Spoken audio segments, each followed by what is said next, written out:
Uma produção, Domínio Público Audiolivros, de Arthur Conan Doyle, Sherlock Holmes, em Black Peter. Narração, Jaime Maciel. Antes de começar o vídeo, curta, compartilhe e caso ainda não seja inscrito no canal, clique no botão inscreva-se. Quer ouvir mais histórias de Sherlock Holmes? Confira a nossa playlist. Aproveite o audiolivro. Nunca vi meu amigo em tão boa forma, tanto mental quanto física, como no ano de 1895. Sua fama crescente atraíra uma imensa clientela, e eu seria acusado de indiscrição se me referisse à identidade de alguns dos ilustres clientes que passaram pela nossa humilde soleira na Baker Street. Mas Holmes, como todos os grandes artistas, vivia pelo amor à arte, e salvo no caso do Duque de Holdernesse, raramente o vi pedir uma grande recompensa pelos seus inestimáveis serviços. Ele era tão indescritível, ou tão caprichoso, que frequentemente recusava sua ajuda ao poderoso e rico, quando o problema não o atraía, mas seria capaz de dedicar semanas da mais intensa concentração ao caso de algum cliente humilde que tivesse aquelas qualidades estranhas e dramáticas que apelavam para a sua imaginação e desafiavam seu talento. Nesse memorável ano de 1895, uma sucessão curiosa e incongruente de casos ocupara sua atenção, começando com a famosa investigação da morte súbita do cardeal Tosca. Uma investigação realizada por ele, segundo o desejo expresso de Sua Santidade, o Papa.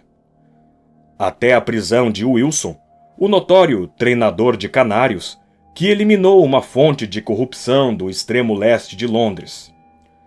Logo após estes dois casos famosos, veio a tragédia de Woodman's Lee e as circunstâncias misteriosas que cercaram a morte do capitão Peter Carey.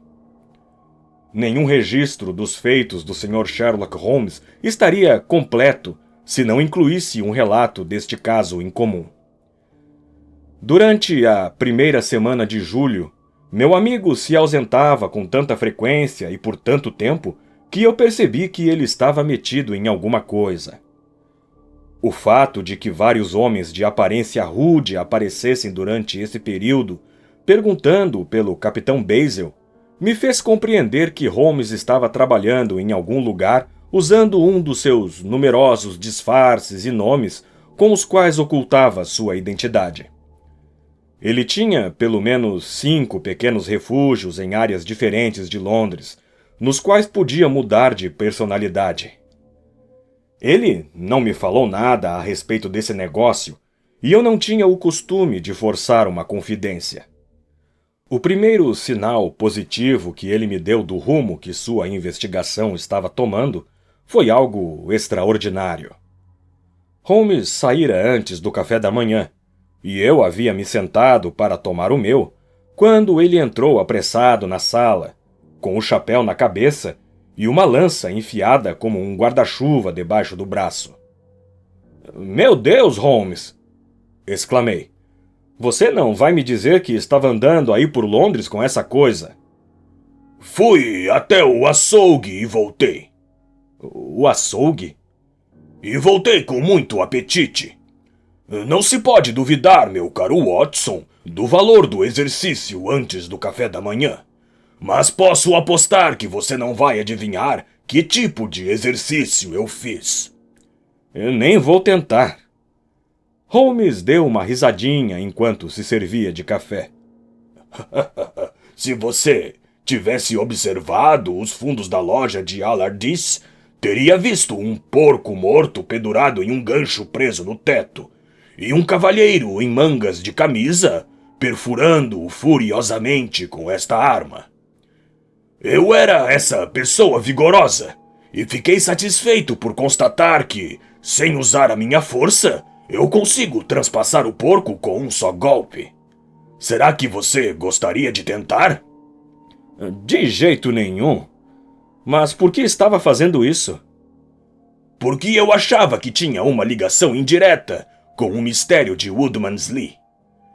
Ah, Hopkins, recebi seu telegrama ontem à noite e estava esperando você. Entre e sente-se conosco.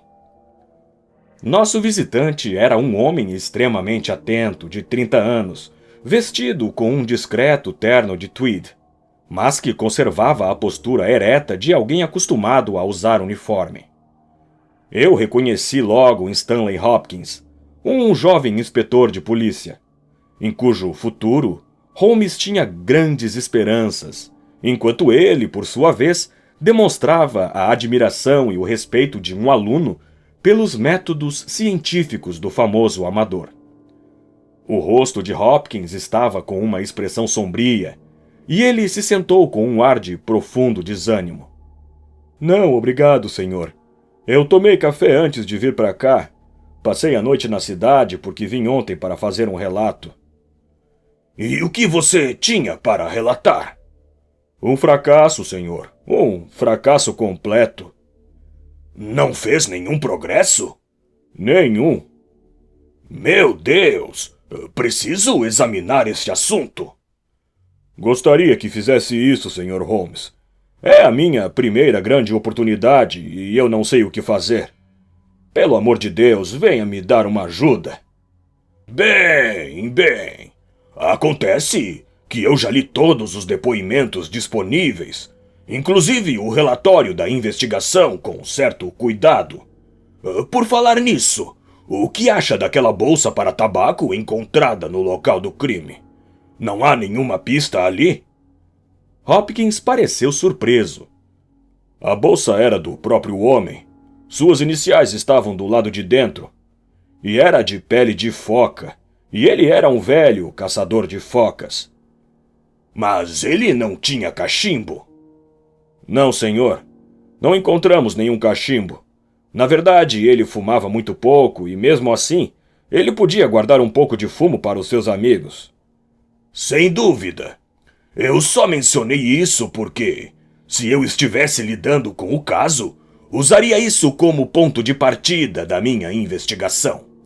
Mas o meu amigo, o Dr. Watson, não sabe nada a respeito deste assunto, e não me faria mal nenhum ouvir novamente a sequência dos fatos. Faça um resumo dos pontos principais. Stanley Hopkins tirou um pedaço de papel do bolso. Tenho aqui algumas datas que lhe mostrarão a carreira do homem morto. O capitão Peter Carey nasceu em 1845, 50 anos de idade. Era o mais ousado e bem-sucedido caçador de focas e baleias. Em 1883 comandou o pesqueiro a vapor Sea Unicorn, de Dunley.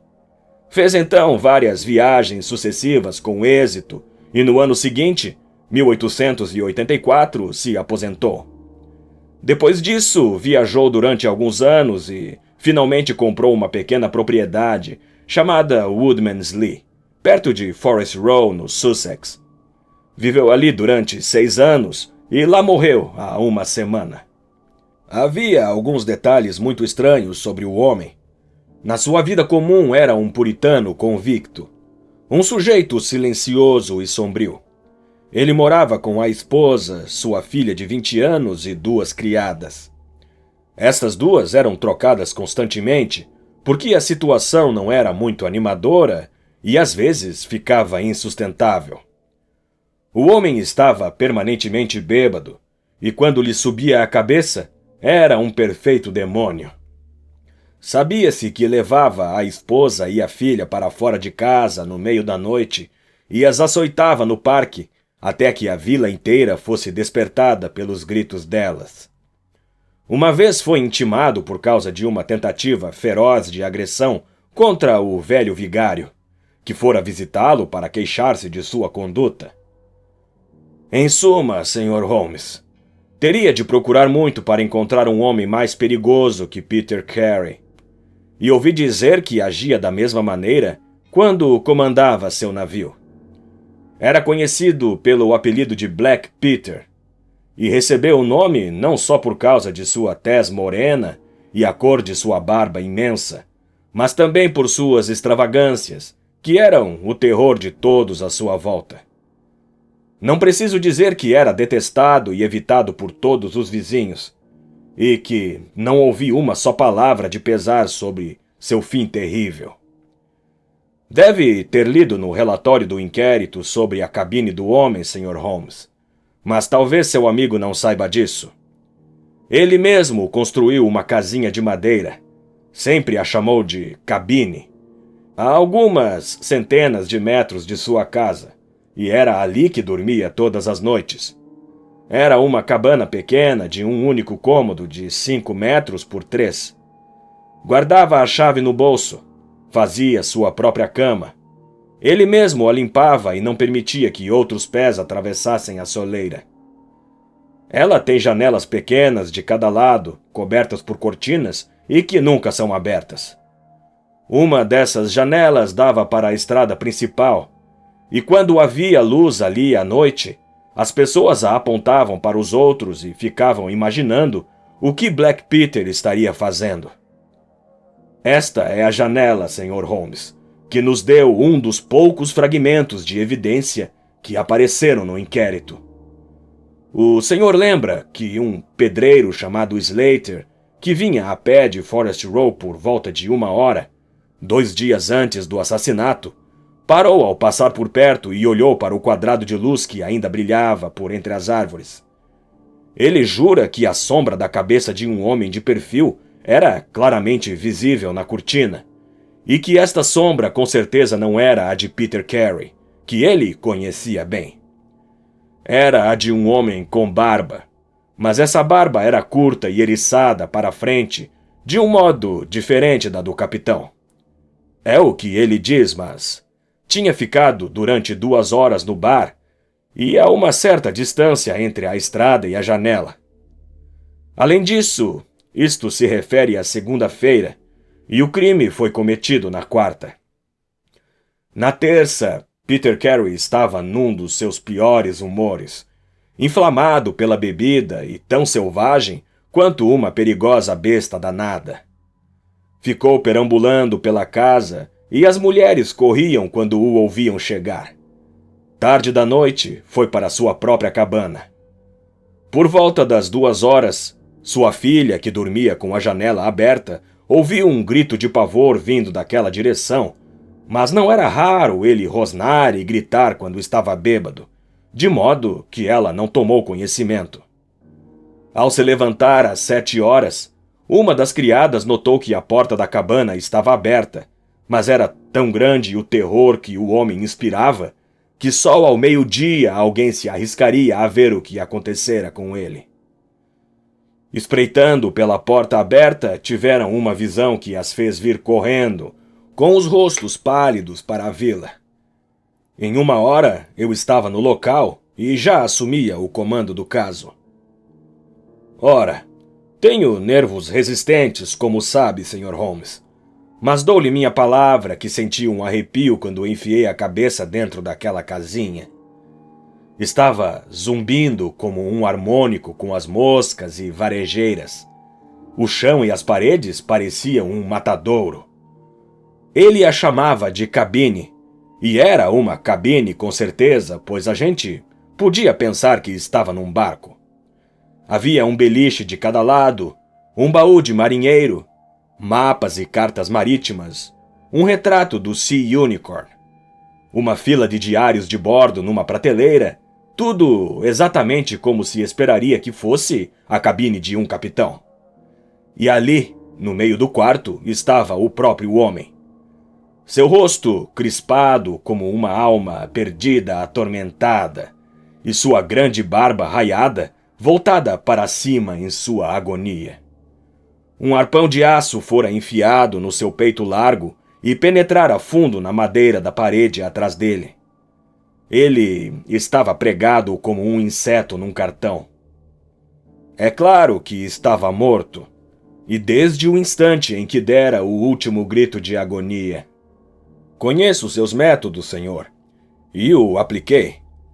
Antes de permitir que qualquer coisa fosse mexida, examinei com o maior cuidado o chão do lado de fora e também o assoalho do quarto.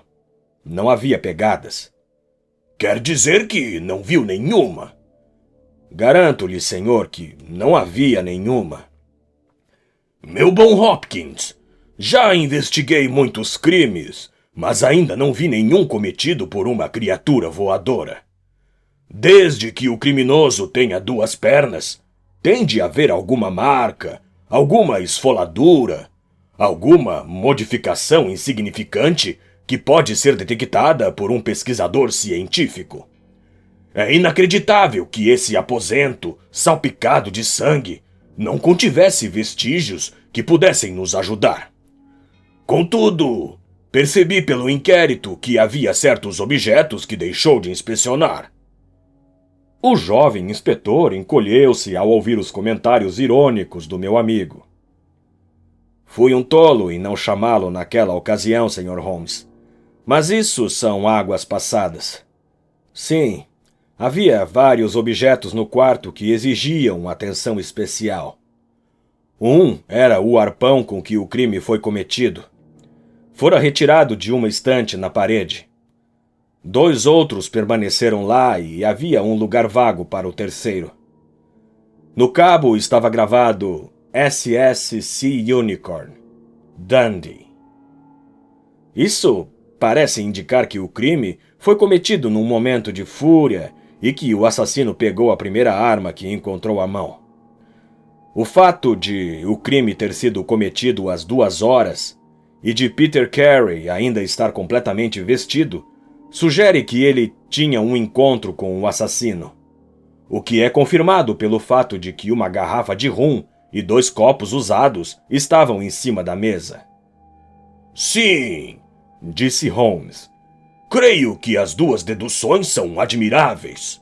Havia alguma outra bebida além do rum no quarto?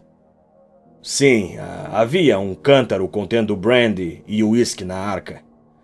Mas isso não é importante para nós, já que as garrafas estavam cheias e ainda não tinham sido usadas. Por tudo isso, a presença delas tem importância, disse Holmes. Mas vamos ouvir algo mais sobre os objetos que lhe parecem ter alguma coisa a ver com o caso. Havia uma tabaqueira na mesa. Em que parte da mesa? Estava no centro. Era de couro ordinário de foca, o couro de cerdas curtas, com uma tira de couro para amarrar. Por dentro da aba estava gravado PC. Havia meia onça de tabaco forte de navio lá dentro. Excelente! E o que mais? Stanley Hopkins tirou do bolso um caderninho de anotações forrado com um tecido grosso de lã. A parte externa estava enrugada e gasta, as folhas desbotadas. Na primeira página estavam escritas as iniciais JHN e a data, 1883. Holmes o colocou na mesa e o examinou do seu jeito minucioso, enquanto Hopkins e eu olhávamos por cima dos ombros dele. Na segunda página estavam impressas as letras CPR. E depois vinham várias páginas de números. Outro título era Argentina, outro Costa Rica e outro São Paulo, cada um com páginas de símbolos e números depois. O que acha disto? Perguntou Holmes. Parecem listas de ações da Bolsa de Valores. Pensei que JHN fossem as iniciais de um corretor e que CPR talvez fosse seu cliente. Tente Canadian Pacific Railway, disse Holmes. Stanley Hopkins praguejou baixinho e bateu na coxa com a mão fechada. Que tolo eu fui! Exclamou. É claro que é isso. Então, JHN são as únicas iniciais que temos de descobrir. Já examinei as velhas listas da Bolsa de Valores e não consegui achar ninguém em 1883, na casa ou entre outros corretores cujas iniciais correspondem a essas. Mesmo assim, acho que essa pista é a mais importante que tenho. Talvez concorde, Sr. Holmes, que há uma possibilidade de que essas iniciais sejam as da segunda pessoa que esteve presente. Em outras palavras, do assassino. Também insisto que o aparecimento no caso de um documento relacionado com a grande quantidade de ações valiosas nos dá pela primeira vez alguma indicação de um motivo para este crime.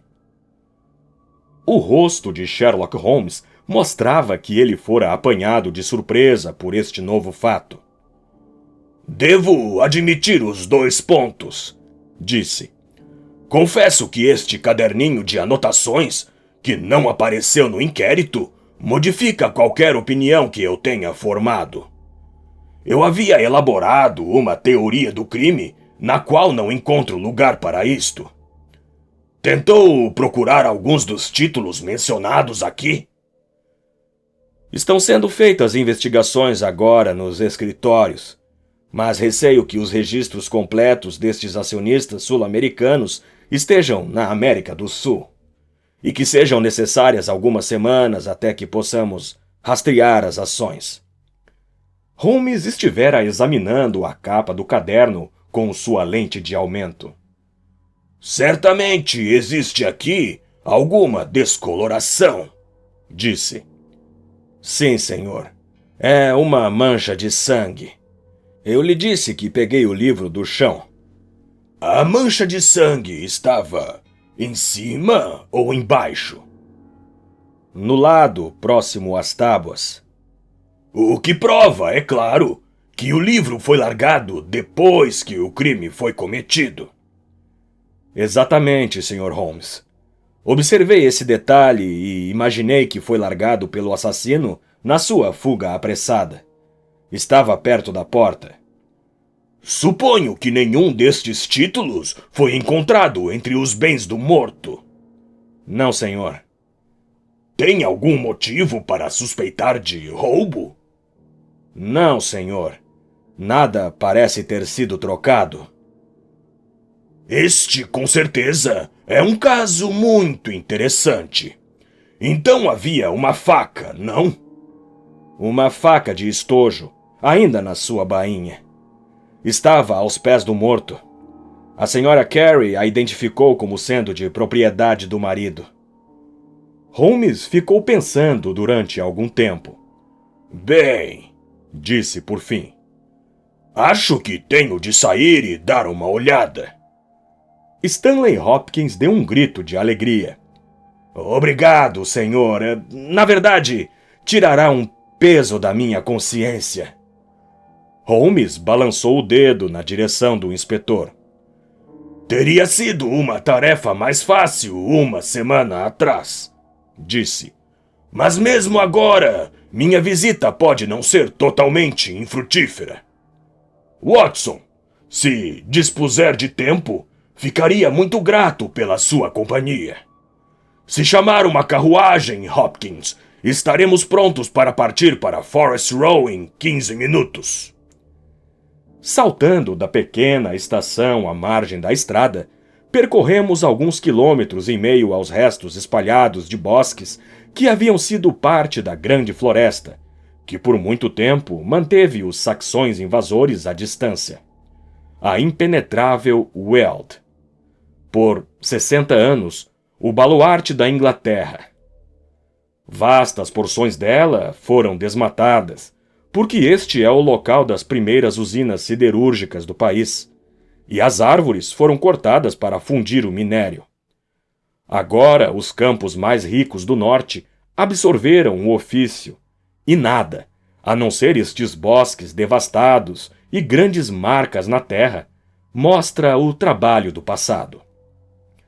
Aqui, numa clareira sobre a encosta verdejante de uma colina, ficava uma casa de pedra, comprida e baixa, onde se chegava por um caminho tortuoso que passava pelos campos. Mais perto da estrada, e cercada por arbustos em 3 lados, havia uma pequena cabana, uma janela e a porta se abrindo na nossa direção. Era o cenário do crime. Stanley Hopkins nos levou primeiro para casa, onde nos apresentou a uma mulher maltratada e de cabelos grisalhos, a viúva do homem assassinado, cujo rosto descarnado, com rugas profundas e uma expressão furtiva de terror no fundo dos olhos vermelhos, revelava os anos de dureza e maus tratos a que fora submetida. Com ela estava a filha, uma garota pálida e loura, cujos olhos tinham um brilho desafiador, enquanto nos dizia que estava contente por seu pai estar morto, e que abençoava a mão que o matara. Era uma péssima família a que Black Peter Carey formara para si, e foi com alívio que nos encontramos de novo sob a luz do sol e andando sob um caminho que fora trilhado pelos pés do morto.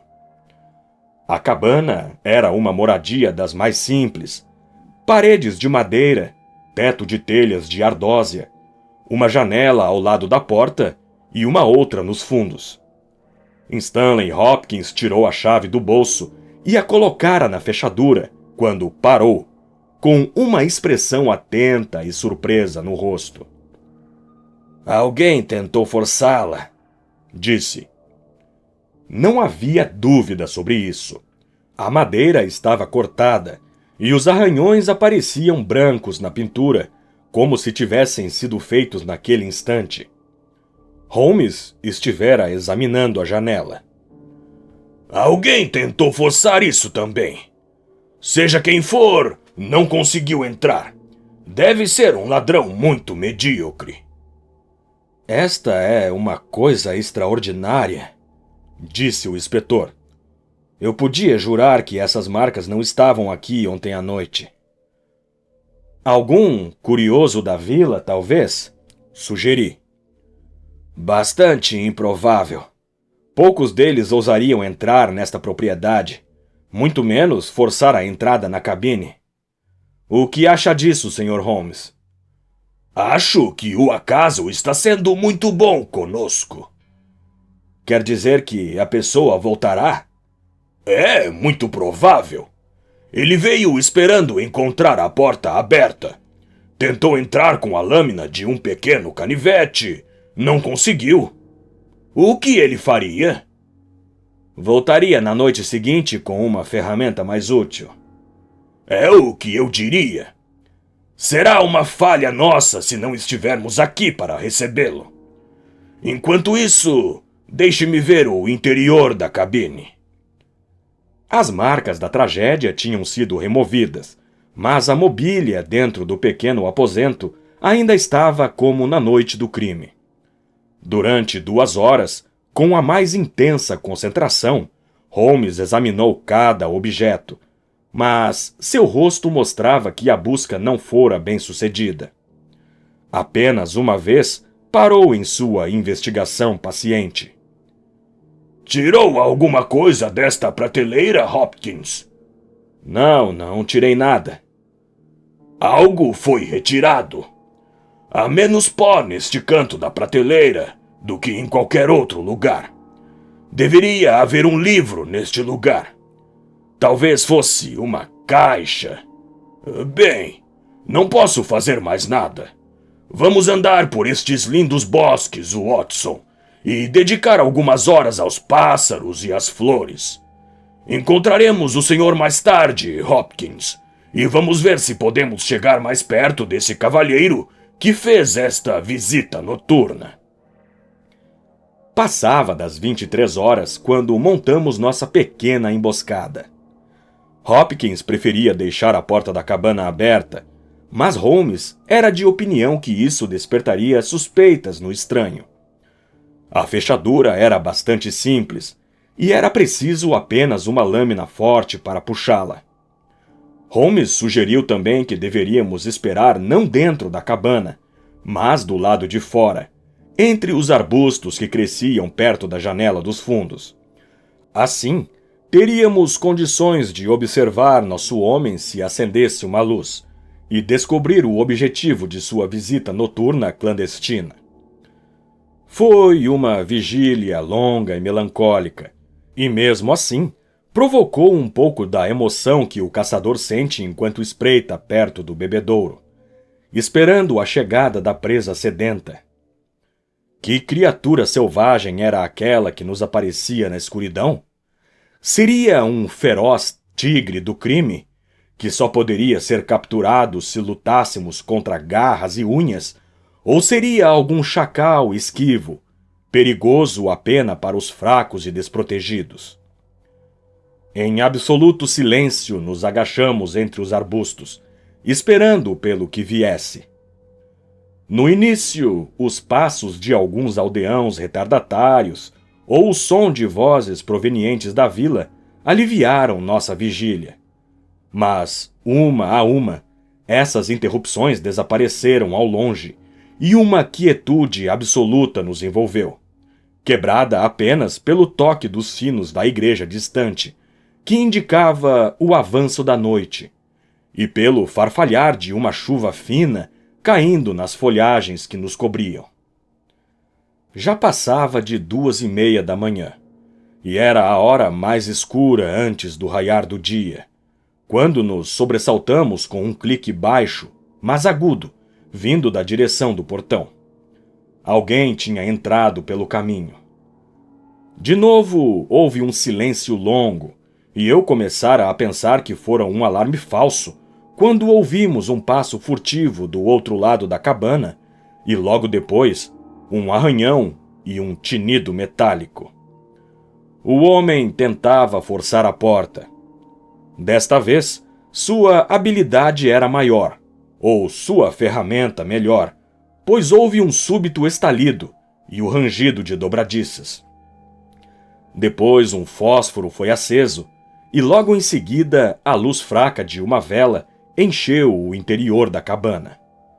Através da cortina fina, nossos olhos estavam fixos na cena lá dentro. O visitante noturno era um homem magro e fraco, com um bigode preto que realçava a palidez mortal do rosto. Não tinha muito mais de 20 anos. Nunca vi nenhum ser humano que parecesse sentir medo tão lastimável, pois seus dentes estavam batendo visivelmente e todos os seus membros tremiam. Vestia-se como um cavalheiro, com um colete Norfolk, um calção folgado e um chapéu de pano na cabeça. Ficamos observando enquanto ele olhava em volta com expressão assustada. Depois, deixou o castiçal na mesa e desapareceu de nossa vista num dos cantos.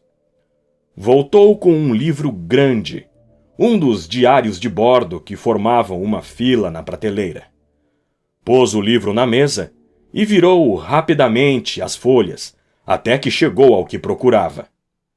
Então, com um gesto de raiva de suas mãos crispadas, fechou o livro, colocou-o de volta no canto e apagou a luz.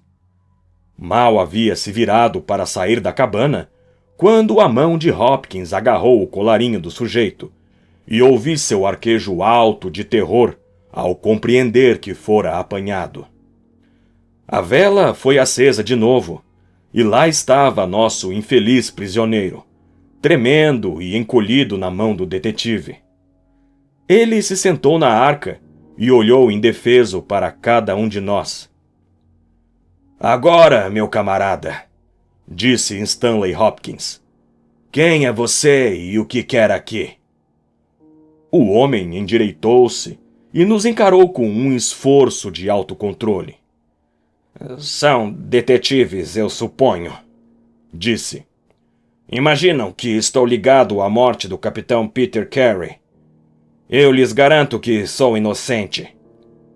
"Veremos isso", disse Hopkins. "Antes de mais nada, qual é o seu nome?" "É John Hopkins Nelligan." Vi Holmes e Hopkins trocarem um rápido olhar. "O que está fazendo aqui?" "Posso falar confidencialmente?" "Não, claro que não." "Por que eu lhe diria?" "Se não tiver resposta, pode ser pior para você no julgamento." O jovem estremeceu. "Bem, eu lhes direi. concordou. Por que não? E ainda assim, odeio pensar neste velho escândalo ganhando uma nova vida. Já ouviu falar de Dawson e Nelligan? Pude ver pelo rosto de Hopkins que ele nunca ouvira, mas Holmes ficou muito interessado. Quer dizer, os banqueiros do West Country, disse. Eles faliram, arruinaram metade das famílias do condado de Cornwall e Nelligan desapareceu. Exatamente. Nelligan era o meu pai. Finalmente estávamos conseguindo algo positivo, e mesmo assim, parecia haver uma enorme distância entre um banqueiro foragido e o capitão Peter Carey, pregado à parede com um de seus próprios arpões. Todos nós ouvimos atentamente as palavras do rapaz. Meu pai foi o verdadeiro atingido. Dawson se aposentara. Eu tinha apenas 10 anos de idade naquela época, mas era suficientemente crescido para sentir a vergonha e o horror de tudo aquilo. Sempre se disse que meu pai roubou todos os títulos e fugiu. Não é verdade. Ele acreditava que se lhe dessem tempo para vendê-los, tudo ficaria bem e todos os credores seriam pagos integralmente. Partiu em seu pequeno iate para a Noruega um pouco antes de ser expedido seu mandado de prisão. Posso me lembrar da última noite, quando deu adeus à minha mãe. Ele nos deixou uma lista dos títulos que estava levando e jurou que voltaria com sua honra limpa e que nenhum dos que confiaram nele iriam sofrer. Bem, nunca mais se ouviu falar dele. Tanto ele como o iate sumiram completamente. Acreditávamos, minha mãe e eu, que os dois, com os títulos que levavam, estavam no fundo do mar. Mas tínhamos um amigo fiel, que é um homem de negócios, e foi ele quem descobriu pouco tempo atrás que alguns dos títulos que estavam com meu pai reapareceram no mercado de Londres. Vocês podem imaginar nossa surpresa. Passei meses procurando-os e, por fim, depois de muitas dúvidas e dificuldades, descobri que o vendedor original fora o capitão Peter Carey, o dono dessa cabana. Naturalmente, fiz algumas investigações sobre o homem. Descobri que esteve no comando de uma baleeira que voltava dos mares do Ártico na mesma época em que meu pai atravessava para a Noruega.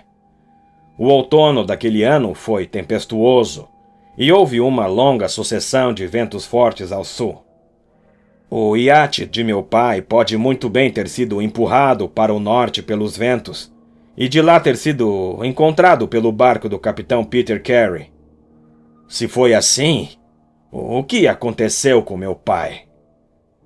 De qualquer modo, se pudesse mostrar pelo testemunho de Peter Carey como estes títulos chegaram ao mercado, seria uma prova de que meu pai não os vendeu e que não visava ao lucro pessoal quando os levou. Vim para Sussex com a intenção de ver o capitão, mas foi nessa ocasião que ocorreu sua morte terrível. Li no inquérito uma descrição da cabine dele que dizia que velhos diários de bordo de sua embarcação eram conservados ali. Ocorreu-me que, se pudesse ver o que aconteceu no mês de agosto de 1883, a bordo do Sea Unicorn, poderia esclarecer o mistério do destino de meu pai. Na noite passada, tentei chegar a esses diários, mas não consegui abrir a porta. Esta noite, tentei de novo e consegui, mas descobri que as páginas relativas àquele mês haviam sido arrancadas do livro. Foi naquele momento que me vi prisioneiro em suas mãos. Isso é tudo? Perguntou Hopkins. Sim, isso é tudo. Seus olhos se esquivaram quando falou. Não tem mais nada a nos dizer? Ele hesitou. Não há nada. Não esteve aqui antes da noite passada? Não. Então como explica isso? Exclamou Hopkins, enquanto mostrava o caderninho acusador com as iniciais de nosso prisioneiro na primeira página e a mancha de sangue na capa. O pobre rapaz desmoronou. Mergulhou o rosto nas mãos e tremia todo. "Onde o conseguiu?" murmurou. "Não sabia. Pensei que o perdera no hotel." "Isso é o suficiente", disse Hopkins com frieza. "O que quer que ainda tenha a dizer o fará no tribunal. Virá comigo até a delegacia." "Bem, Sr. Holmes, estou muito agradecido ao senhor e ao seu amigo por terem vindo me ajudar. Sua presença acabou sendo desnecessária, e eu teria chegado a este final bem-sucedido sem o senhor. Mas mesmo assim estou grato. Foram reservados quartos para vocês no Hotel Brambletie, de modo que podemos ir juntos até a vila." "Bem, Watson, o que acha disso?" perguntou Holmes na viagem de volta na manhã seguinte. "Posso ver que não está satisfeito?" "Oh, sim, meu caro Watson. Estou perfeitamente satisfeito. Ao mesmo tempo, os métodos de Stanley Hopkins não me inspiram confiança. Estou decepcionado com Stanley Hopkins. Eu esperava uma atuação melhor dele. Deve-se procurar sempre uma possível alternativa e se precaver contra ela. É a primeira regra da investigação criminal." "Qual é então a alternativa?" "A linha de investigação que eu mesmo venho seguindo. Pode não dar em nada, não poderia dizer, mas pelo menos eu a seguirei até o fim." Várias cartas estavam esperando por Sherlock Holmes na Baker Street. Pegou uma delas, abriu-a e explodiu numa risada de regozijo triunfante. "Excelente, Watson! A alternativa progride. Tem formulários de telegramas? E escreva algumas mensagens para mim. Summer, agência de barcos, Estrada Ratcliffe. Mande 3 homens para chegar amanhã de manhã. Basil. Este é o meu nome por aqueles lados. A outra é Inspetor Stanley Hopkins, 46 Lord Street, Brixton. Venha para o café da manhã às 9h30. Importante. Telegrafar se não puder. Sherlock Holmes." Watson, este caso infernal me prendeu por 10 dias. Com isto, eu o tirarei completamente da minha cabeça. Amanhã acredito que ouviremos falar nele pela última vez." Exatamente na hora marcada, o inspetor Stanley Hopkins apareceu e nos sentamos para tomar o ótimo café da manhã que a senhora Hudson preparara. O jovem detetive estava de bom humor por causa de seu êxito. "Tem certeza de que sua solução é a correta?" perguntou Holmes. "Não poderia imaginar um caso mais completo?" "Não me parece conclusivo." "O senhor me espanta, Sr. Holmes. O que mais alguém poderia querer?" "Sua explicação abrange todos os pontos?" "Sem dúvida alguma. Descobri que o jovem Nelligan chegou ao hotel Brambletie no mesmo dia do crime. Veio com o falso objetivo de jogar golfe.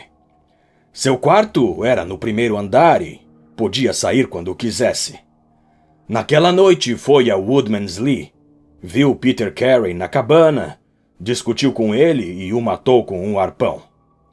Depois, horrorizado com o que fizera, fugiu da cabana, deixando cair o caderno de anotações que levara para interrogar Peter Carey sobre os diferentes títulos. Deve ter observado que alguns deles estavam marcados com um ponto e os outros, a grande maioria, não. Os que estão marcados foram encontrados no mercado de Londres, mas os outros presumivelmente ainda estavam com Carey, e o jovem Nelligan, de acordo com seu próprio depoimento, estava ansioso para reavê-los a fim de fazer a coisa certa pelos credores de seu pai. Depois de sua fuga, ele não ousou se aproximar da cabana durante algum tempo, mas por fim obrigou-se a fazer isso para obter a informação de que precisava. Tudo isso não é simples e óbvio? Holmes sorriu e balançou a cabeça. Parece haver um único senão, Hopkins, que isto é intrinsecamente impossível. Já tentou enfiar um arpão num corpo? Não? Meu caro, deve realmente prestar atenção nesses detalhes. Meu amigo Watson poderia contar-lhe que passei uma manhã inteira nesse exercício. Não é fácil e requer um braço forte e experiente. Mas este golpe foi dado com tanta violência que a ponta da arma cravou-se profundamente na parede. Você imagina que esse jovem anêmico seria capaz de um ataque tão assustador? É ele o homem que bebeu ruim a água com Peter Carey na calada da noite? Era dele o perfil visto na cortina 2 noites antes? Não, Hopkins. É uma pessoa diferente e mais terrível a que devemos procurar. O rosto do detetive ficava cada vez mais decepcionado enquanto Holmes falava. Suas esperanças e ambições iam por água abaixo, mas não abandonaria sua posição sem luta.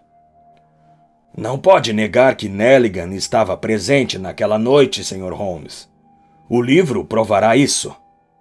Imagino que tenho provas suficientes para satisfazer a um júri, mesmo que o senhor esteja em condições de achar defeito nelas. Além disso, Sr. Holmes, pus a mão no meu homem. Quanto a essa pessoa terrível do senhor, onde está? Creio que está lá embaixo, disse Holmes com serenidade. Acho, Watson, que seria bom pôr aquele revólver ao alcance da mão. Levantou-se e deixou um pedaço de papel escrito na mesa. Agora estamos prontos, disse.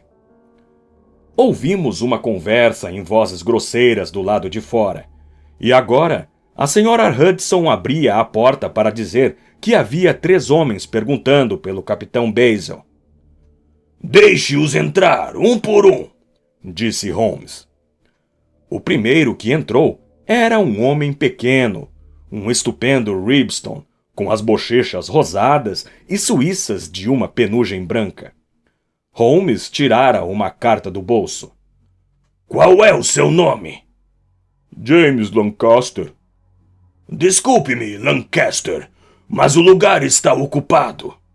Aqui está meio soberano pelo incômodo. Fique naquela sala e espere alguns minutos. O segundo era um sujeito alto, magro, com cabelos escorridos e rosto pálido. Seu nome era Hugh Pattins. Também foi recusado. Recebeu seu meio soberano e a ordem de esperar. O terceiro candidato era um homem de aparência notável. Um rosto de bulldog feroz era emoldurado por uma mistura de cabelo e barba, e 2 olhos escuros e atrevidos brilhavam por trás da cobertura das sobrancelhas cerradas e proeminentes. Cumprimentou-nos e ficou parado do jeito dos marinheiros, revirando o chapéu nas mãos. Seu nome? Perguntou Holmes. Patrick Keynes. Arpoador? Sim, senhor. 26 viagens. Dandy, suponho. Sim, senhor. E pronto para começar num barco de exploração? Sim, senhor. Qual o salário? 8 libras por mês. Poderia começar imediatamente? Assim que pegasse meu equipamento. Tem seus papéis? Sim, senhor. Tirou um maço de papéis amarelados e gordurosos do bolso. Holmes deu uma olhada neles e os devolveu. Você é exatamente o homem que quero, disse. O contrato está naquela mesa. Se assiná-lo, tudo estará resolvido. O homem do mar cambaleou pela sala e pegou a caneta. Devo assinar aqui? Perguntou, curvando-se sobre a mesa. Holmes debruçou-se sobre o ombro dele e passou as 2 mãos pelo seu pescoço. Isso servirá! Ouvi um clique de aço e um rugido como o de um touro enfurecido. Logo depois, Holmes e o marujo estavam rolando pelo chão. Era um homem de uma força tão grande que, mesmo com as algemas que Holmes agilmente colocara em seus pulsos, teria subjugado rapidamente o meu amigo se Hopkins e eu não tivéssemos corrido em sua ajuda. Somente quando pressionei a boca fria do meu revólver contra sua têmpora é que ele compreendeu que qualquer resistência seria inútil. Amarramos seus tornozelos com uma corda e nos levantamos, ofegantes por causa da luta. Devo pedir desculpas, Hopkins, disse Sherlock Holmes. Receio que os ovos mexidos estejam frios, mas aproveitará melhor do resto de seu de jejum, considerando que levou o caso a uma conclusão triunfante. Stanley Hopkins estava mudo de assombro. Não sei o que dizer, Sr. Holmes, murmurou finalmente com o rosto vermelho. Parece que tenho feito o papel de tolo desde o começo. Compreendo agora o que nunca devia ter esquecido, que sou um pupilo e o senhor o mestre. Mesmo depois de ter visto o que fez, não sei como fez, ou o que isso significa. Ora, disse Holmes bem-humorado. Todos aprendemos por experiência, e a sua lição desta vez é que nunca deve perder de vista a alternativa. Estava tão concentrado no jovem Nelligan que não conseguiu precisar em Patrick Kynes, o verdadeiro assassino de Peter Carey. A voz possante do marinheiro interrompeu nossa conversa. Olha aqui, senhor, disse. Não reclamo de estar amarrado desta maneira, mas gostaria que chamassem as coisas pelos seus nomes corretos. Vocês dizem que eu assassinei Peter Carey. Eu digo que matei Peter Carey. E aí está toda a diferença. Talvez não acreditem no que digo. Talvez pensem que estou lhes contando uma mentira. Em absoluto, disse Holmes. Vamos ouvir o que tem a dizer. Vou contar logo e, por Deus, cada palavra será verdadeira. Eu conhecia Black Peter, e quando ele puxou sua faca, espetei-o bem fundo com um arpão, pois sabia que era ele ou eu. Foi assim que ele morreu. Podem chamar isto de assassinato. De qualquer maneira, prefiro morrer com uma corda no pescoço do que com a faca de Black Peter no meu coração. Como chegou lá? Perguntou Holmes. Vou contar-lhe tudo, desde o início. Apenas deixe-me sentar um pouco, para que possa falar mais facilmente. Foi em 1883 que aconteceu, em agosto daquele ano. Peter Carey era o comandante do Sea Unicorn, e eu era o segundo arpoador. Estávamos saindo de uma área de gelo a caminho de casa, com vento contrário e um temporal de uma semana no sul, quando encontramos uma pequena embarcação que fora empurrada para o norte pelo vento. Só havia um homem nela, um homem de terra firme. A tripulação pensou que iria afundar e partiu para a costa da Noruega num barco a remo. Acho que todos se afogaram. Bem, trouxemos esse homem para bordo, e ele e o capitão tiveram uma longa conversa na cabine. Toda a sua bagagem, que trouxemos junto com ele, se resumia a uma caixa de metal. Pelo que sei, o nome do sujeito nunca foi mencionado, e na segunda noite desapareceu como se nunca tivesse estado lá. Disseram que se jogara no mar ou caíra nas águas turbulentas que atravessávamos. Somente um homem sabia o que acontecera com ele. Eu, porque com meus próprios olhos vi o capitão amarrar os calcanhares dele e jogá-lo por cima da balaustrada no meio da noite escura. 2 dias antes de avistarmos os faróis de Shetlands. Bem, guardei o que sabia para mim e esperei para ver o que iria acontecer. Quando chegamos à Escócia, isso foi facilmente abafado e ninguém fez perguntas. Um estranho morrera por acidente e ninguém tinha nada o que perguntar. Pouco depois, Peter Carey desistiu do mar e passaram-se muitos anos até que eu descobrisse onde estava. Imaginei que ele havia feito aquilo para ficar com o que havia na caixa e que poderia agora me pagar pelo meu silêncio. Descobri onde estava por intermédio de um marinheiro que o encontrara em Londres e fui lá para arrancar dinheiro dele. Na primeira noite ele estava bem razoável, a ponto de me dar uma quantia que me permitisse largar o mar para sempre. Íamos acertar tudo 2 dias mais tarde. Quando cheguei, encontrei-o quase totalmente bêbado e num péssimo humor. Sentamo-nos, bebemos e mentimos sobre os velhos tempos. Mas quanto mais ele bebia, menos eu gostava de olhar para o rosto dele. Eu tinha visto aquele arpão na parede e pensei que poderia precisar dele antes de sair. Então, afinal ele veio para cima de mim, praguejando e bufando, com o homicídio nos olhos e uma grande faca de mola na mão. Não teve tempo de tirá-la da bainha antes que eu o espetasse com um arpão. Deus, que grito ele deu! E seu rosto sempre aparece nos meus sonhos. Fiquei ali com o sangue dele espirrando à minha volta e esperei um pouco, mas tudo estava tranquilo, de modo que me acalmei de novo. Olhei em volta e lá estava a caixa de metal na prateleira. De qualquer maneira, eu tinha tanto direito a ela quanto Peter Carey, de modo que eu a apanhei e saí da cabana. Como um tolo, deixei minha tabaqueira na mesa.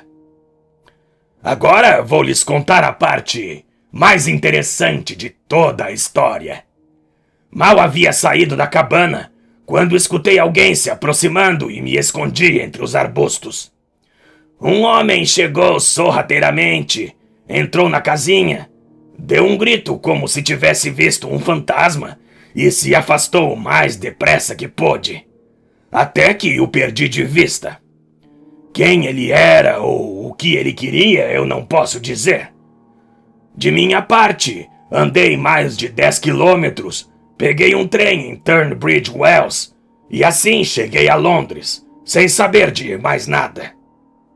Ora, quando fui examinar a caixa, descobri que não havia nenhum dinheiro ali, apenas papéis que eu não ousaria vender. Perdera minha influência sobre Black Peter e fiquei abandonado em Londres sem um xelim. Só restou o meu ofício. Vi estes anúncios sobre arpoadores e altos salários. Fui até a companhia de navegação e me mandaram aqui. Isto é tudo o que sei. E repito que se matei Black Peter, a lei deveria me agradecer, pois poupei a eles o custo de uma corda de cânhamo. Um relato muito claro, disse Holmes, levantando-se e acendendo o cachimbo. Acho, Hopkins, que você não deveria perder tempo em levar seu prisioneiro para um lugar mais seguro. Esta sala não é própria para uma cela, e o Sr. Patrick Cairns ocupa um espaço muito grande no nosso tapete. Sr. Holmes, disse Hopkins, não sei como expressar minha gratidão. Mesmo agora não entendo como chegou a esse resultado. Simplesmente tendo a boa sorte de seguir a pista certa desde o início. É possível que, se soubesse deste caderninho de anotações, tivesse ido por outro caminho, como você fez. Mas tudo o que ouvi apontava numa só direção. A força espantosa, a habilidade no uso do arpão, o rum com água, a tabaqueira de pele de foca com um tabaco ordinário. Tudo isso apontava para um marujo que tivesse sido pescador de baleias. Estava convencido de que as iniciais PC na tabaqueira eram uma coincidência, e não as de Peter Carey, já que ele fumava raramente e nenhum cachimbo foi encontrado na cabine. Lembre-se de que perguntei se tinham encontrado uísque e brandy lá. Você disse que sim. Quantos homens de terra firme iriam beber rum quando podiam ter outras bebidas? Sim, eu tinha certeza de que era um marinheiro. E como o encontrou? Meu caro senhor, o problema ficara bem simples. Se era um homem do mar, só poderia ser alguém que tivesse estado com ele no Sea Unicorn. Pelo que sei, não viajou em nenhum outro barco. Passei 3 dias telegrafando para Dundee, e no fim deste prazo, tinha os nomes da tripulação do Sea Unicorn em 1833. Quando encontrei Patrick Carnes entre os arpoadores, minha pesquisa estava chegando ao final. Deduzi que o homem provavelmente estava em Londres e que queria sair do país por algum tempo. Portanto, passei alguns dias no East End, organizei uma expedição ao Ártico, apresentei condições bastante tentadoras para arpoadores que iriam trabalhar para o capitão Basil, e fiquei esperando para ver o resultado. Maravilhoso! Exclamou Hopkins. Maravilhoso! Deve conseguir a libertação do jovem Nelligan o mais depressa possível, disse Holmes. Acho que você deve a ele algumas desculpas. A caixa de metal deve ser devolvida a ele, mas é claro, os títulos que Peter Carey vendeu estão perdidos para sempre. Lá está o cabriolé, Hopkins, e pode levar o seu homem. Se precisar de mim para o julgamento, meu endereço e o de Watson será em algum lugar da Noruega. Mandarei os detalhes depois. Fim.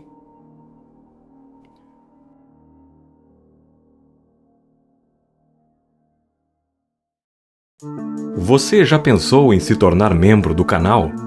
Fazendo isso, você estará ajudando o canal a crescer e alcançar mais pessoas apaixonadas por audiolivros.